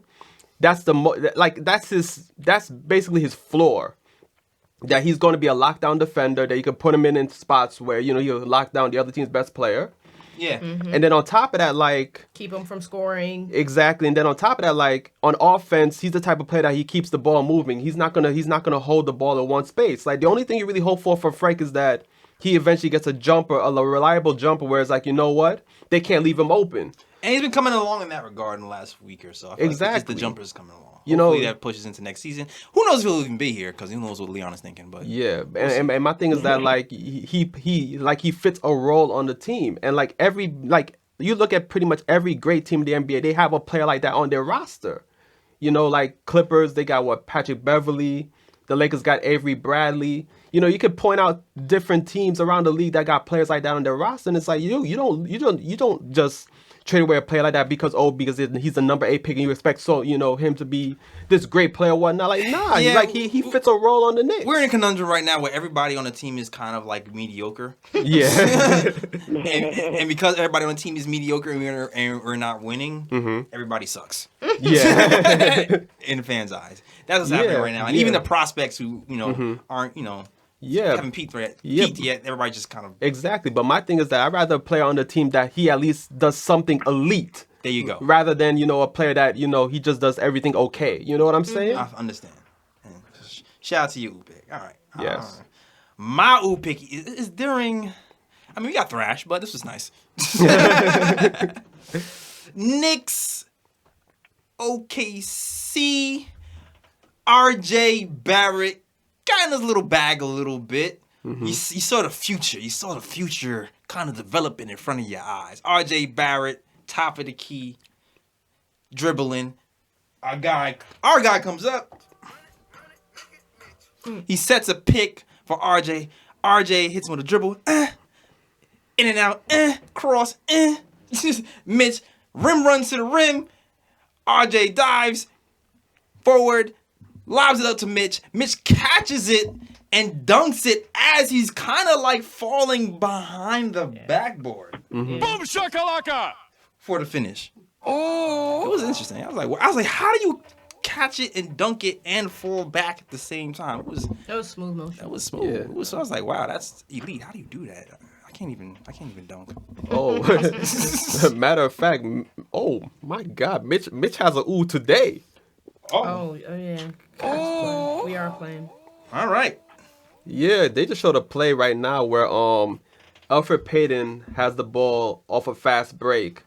He passes pretty much like a half court pass from like the half court line. He passes he makes a half court pass to Mitch. Mitch jumps from like out the paint, grabs it in mid-air, reverses it for a slam. Yeah, Okay. Okay. I'll take that. Let's go. Shout out to us only being down by 2 at the half. Yeah. All right, to Detroit, who has nobody on their team because they traded them. They should be winning that. Yeah. All right. You know what time it is now, guys? Yeah. It is time for... Bruh. The bruh picks. Bruh picks are... Worst plays of the week. They're also... Don't even have to be plays. They can be events. Shameful things that happened. Black eyes on the franchise. They could be about, statements that have been put out by the Knicks. Pictures taken with handshakes. It could be any of that stuff. Oh man. All the bros. All the bros. So guys, do we have any bros this week? Did anything happen this week? I'm hopping in for this one. All right. Yeah, let Jake go first. Jake, do you? Oh, yeah, lead the way. All right. Lead the way. All right, so they've probably been sitting on this for like a while, but I'm going to give my bro pick to the entire Knicks PR Twitter account. Bruh. Because they literally cannot get anything right ever. Like, if you guys remember, when Kobe tragically passed away, purple and gold, Lakers, purple and gold. Everyone was putting the purple and gold hearts. Knicks Twitter, obviously, yellow and gold, like reverse the order and mess it up for everyone. Everyone just clowning the Knicks again. Bruh. And then the Knicks PR Twitter specifically, why do they feel the need to put out a statement that shames Spike Lee into claiming the victim and doubling down on this whole catastrophe that just shines, like you said, another black eye on the franchise? So my bruh pick is the entire Knicks PR Twitter account and the Knicks Twitter account, because I think if their accounts were suspended, we would become a better franchise overnight. Bruh. Yes. Well said. Anybody have anything to add? I just want to add, Somebody go off. Yeah, I just got something to add about On your Ryan A? Yeah. Because I just can't get some Knicks fans, and because I read comments and stuff, right? And they're pretty much saying how you know, why is Spike Lee going through the employee entrance, blah, blah, blah. Let me tell y'all something. Listen, man. Because I know from personal experience, because last year I covered Big East games. Now, I'm going to preface it by saying this. I don't know if it's the same rules for Big East, Knicks, Rangers, etc. But when I covered Big East games, when I used to write for TSJ Sports, I had a press pass, and they specifically told me, go through the employee entrance for entrance into the arena. So it's like me personally, like I use the employee entrance to get into games. So it's like it doesn't matter what entrance that man walks through. It is Spike Lee. Exactly. Escort that man to his seat, man. Escort that man to his seat. Get the car. Get the carpet. Whatever it is, man. Escort that man to his seat. Y'all let that man use whatever entrance he wants to use. Please, I have so much to say about this topic. This could be a whole nother segment. I know. Because we had a conversation about this off air about how this could be a whole nother thing. Because I have so much to say about this. Yeah, and my thing is that like they handle that shit all wrong. Because I'm like, all right, if there was a rule change all of a sudden, like saying that okay, you can't use the employee entrance and he's supposed to use the VIP. The man's been using this thing for 30 years, practically. So it's like he's used to this. It's like, yo, you don't scan him in with scanning him and be like, you know, okay, you can't come through. You got to go back outside and go take 31st. And just when it's like, yo, all you had to do was be like, okay, Spike, we're gonna let you in this time. But remember, next time you got to use the VIP entrance because for whatever reason the policy changed. That's all. And that's it. That's all it's all. And you know what? I think a lot of people missed that because I saw a lot of people on Twitter saying Spike overreacted. And I'm like, listen. You spend $300K on tickets. You scan in, and then somebody tells you to leave. Are you leaving? Nah. Hell no, I ain't leaving. Spike didn't overreact.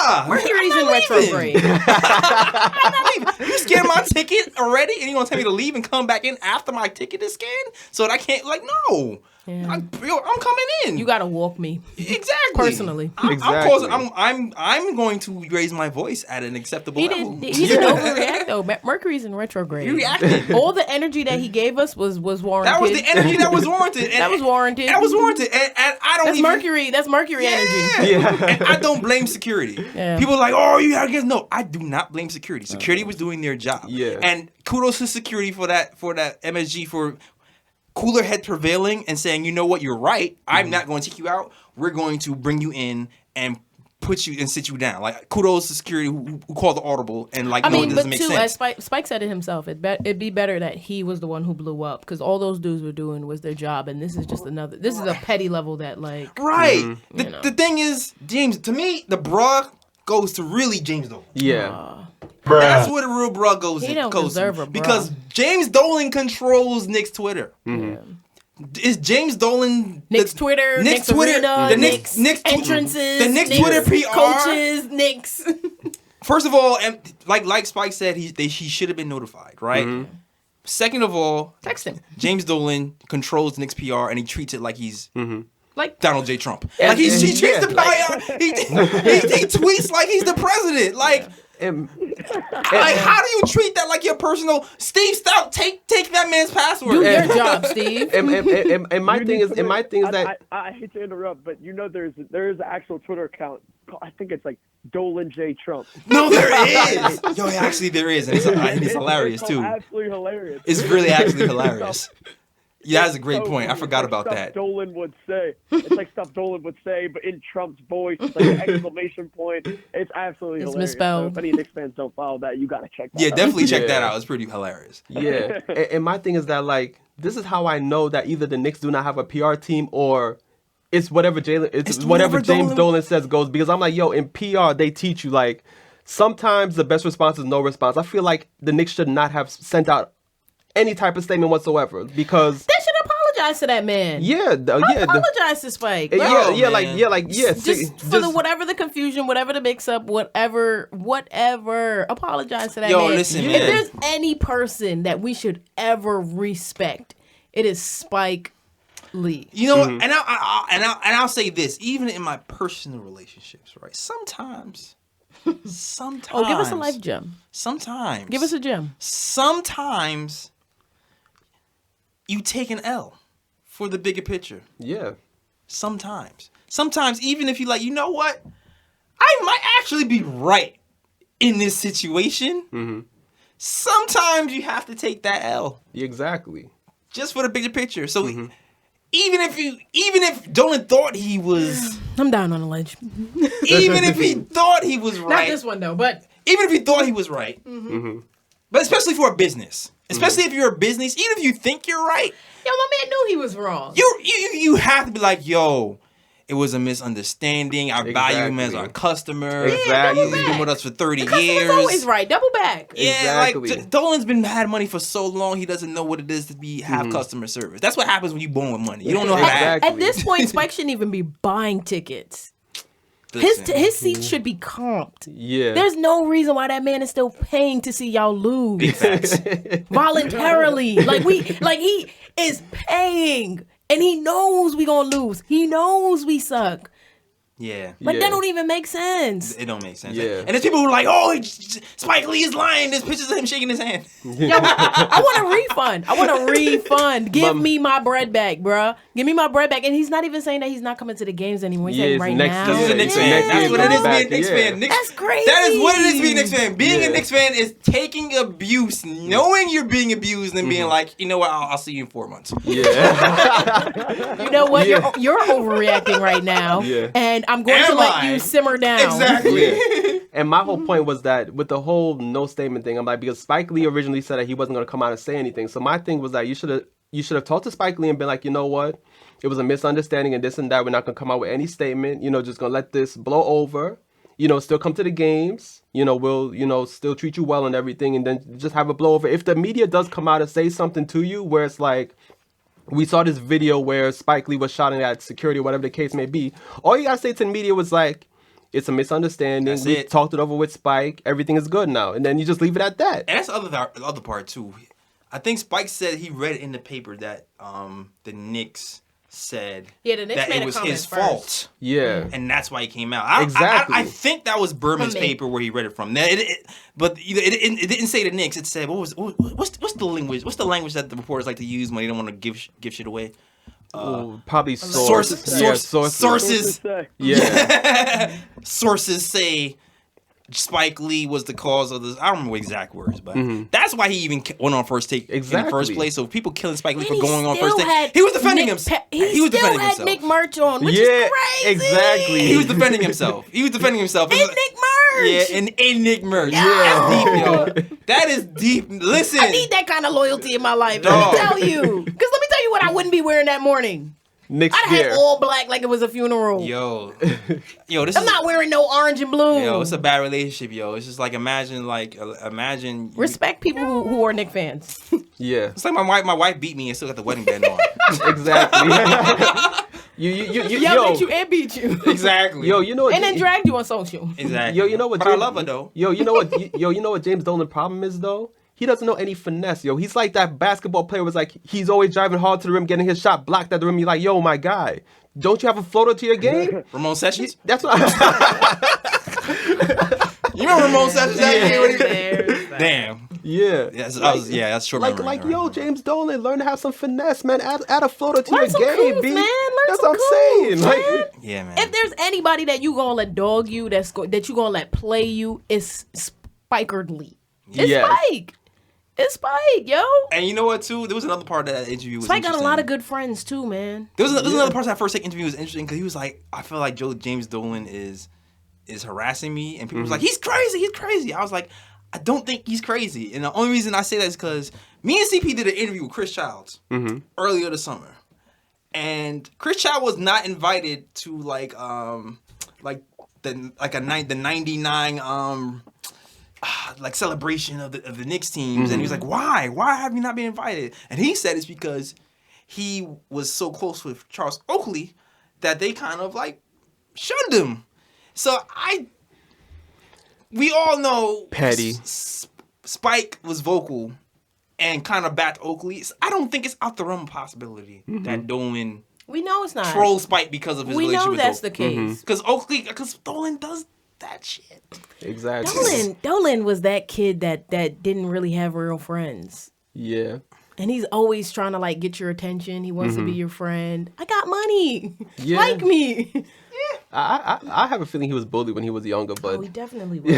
He ain't get enough hugs. nah. That's all right. Next year we're gonna give him hugs. Hug him, Leon. All right. I think we got that off our chest. Yeah. All right. Is it time to wrap it up, or how are you feeling? Well, I mean, I got other bro picks, but You know what? Let's cut it to two. What's the two best ones? two best ones. Two best ones. All right, let me see. All right, so I think the two best bro picks is probably I gotta mention this. Terrence Ross from the Orlando Magic. I don't know if y'all heard, but he had a game the other day against the Heat, and he had a magnificent box score. Uh-oh. It's probably not, man. It's just magnificent. Probably. 35 points, no rebounds, no assists, no steals, no blocks. That's kind of fire. That's kind of fire, though. I don't know. I don't know. But I might reject that. I don't know. my man, it was all about buckets. Didn't care about anything else. It was just about buckets that game. I don't know. I don't know if it's a bruh. I don't know. In my soul, I'm just like, It's probably a low key ooh. Yeah, low-key ooh. But you know, when Knicks podcast, we don't do other teams oohs. So oh, you like, snuck in the ooh on us. Ah, you sneaky mom. And my next bro pick is probably Pell on the Sixers. A game against the Lakers. He was wide open under the basket. Oh, you know this goes. Yeah, and and he missed. And his first layup attempt, he missed. First. Yeah. Okay, you don't know how this goes. Okay. He misses the rim and backboard completely. Bruh. He catches his own offensive rebound. Still nobody under the basket. Oh. He goes up again and hits the rim. Isn't that travel? It should be, but they didn't call anything. Bruh. Refs. All right. And then he missed again. Bruh. All right. And can I do one shout out? Because I want to show the fans out there that I am a man of the people. Are you? Yes. All right, go ahead. Because Yo, Kathy, stop hating. Because on IG, I guess somebody spotted me in the Knick of Show comments. He was like, yo, give me a shout on the show. All right. So Ted Greeny on IG, he was like, yo, give me a shout on the podcast. So, all right. I want to show that, I'm a man of the people. So Yeah, shout out Yes. to you. Shout out to you, Ted. You know what? Since we're gonna shout people out, shout out to Ted. Shout out to my guy Alex Collins who came to the Knicks meet and greet, rocking the Frank Ntilikina t-shirt. Okay. And a shout out to him, and he also got a Barrett. He also bought a RJ Barrett t-shirt run. So shout out to Alex. Shout out to Kirk Williams who moderates for us. Shout out to everybody in the YouTube comments. Yes. Who kill us? What do y'all don't know what y'all talking about? LaMelo is a better shooter. Shout out to that guy.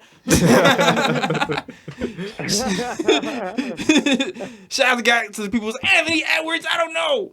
It was LaMelo or bust. Shout out to you guys too. Shout out to my fake cousin Winston Ellis because he got the same last name. Shout out to you. Yeah, that's it for now. Shout out to everybody that came on Friday. Yeah, shout out to everybody that came to meet and greet Friday. Word. Stuff. Yeah. What's up? Yeah. That is our show. Great show, guys. Yep. Yo, shout out to the man, the myth, the legend. I'm sorry I took your nickname. Shout out to Jake, man, for the nice breakdowns. I appreciate you guys. Thank you for having me on. I'm always down to come on, talk Knicks, talk draft with you guys. Entertaining show, fun as usual, and hope you guys enjoyed it. Definitely. Mm-hmm. Hey, welcome. If you want to, you can come back next week when we talk next time. Yeah. If you want. That's up to you. Yeah, wait, Jake. We'll be in touch for sure. All right, cool. For sure. All right, cool. Jake, what about your handles on Twitter and stuff like that? So people can shout you out. Reach you. Oh yeah. We gotta do that.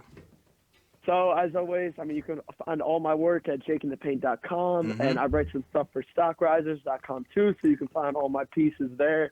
At Twitter, just at jakeinthepaint. I'm my draft stuff. I've been real busy with my high school basketball season, but we just lost last night, so I'm gonna get back to posting more draft stuff. Yeah, we talked off after. Yeah, off double overtime. Yeah. But in terms of content, I'll be back better than ever. I have a ton of free time, so follow me on Twitter for draft content, Knicks content, and just basketball in general. So at Jake in the Paint, and thank you guys for having me. No doubt. Very, very, very knowledgeable. Very, very knowledgeable. Glad you come. All right. And yeah, you can find me at JLS Drawstings. That's Jelli. How do I spell my name? JELLIS Drawstings, because I draw things and I do other stuff too. You can also find us on the nickoftimeshow.com to read our blogs and stuff like that. You can also find us on the KOT Show on Twitter, Knick of Time Show on Instagram. You can also find us on Facebook as well. You can also find us on Dash Radio. Shout out to Dash Radio, Spotify, Google Play, Stitcher, iHeart, iTunes. Listen, like, subscribe, download, share, comment. Yeah, all those instructions. Do that. You love us, you have to. All right. So yeah, where can they find you, Kat? I am _Kathy Steele, KATHYSTEELE. I'm out. You out? I'm outside. We outside. I'm outside. Word. All right. Where can they find you, sir? They can find me at Sir G is Chillin'. Sir G is chilling. That's SIR. G is CHILLIN. And yo, if you spot me in the comments of the Knick of Time Show, hit me up and I'll give you a shout out. We definitely in that comment section. We definitely gonna keep the comment section super spicy. Oh, you want to talk smack on this one in the comments? No, it's been pretty good. Okay. There's been a lot of good engagement in our comment section. That's about to be a thing for us now. Right. Yeah. I'm gonna have to switch from my Knick of Time to my JLS just to comment. Yeah. And then switch back to Knick of Time. You gotta join. KD. Yeah. My burn is ready. All right. Word. JLS is the best. All right. That is our show. We are out of here. Hopefully we beat Detroit. That's it. Hopefully. Fingers crossed. Facts. Peace. Peace and love out to where you from. But all over the world they ever come. Say again, bright lights, big city. Bright lights, big city. Gonna do what I'm supposed to do. Represent for my New York City crew. Say again, bright lights, big city. Bright lights, big city. New York, big city of dreams. I'm coming straight out. New York, big city of dreams. NYC.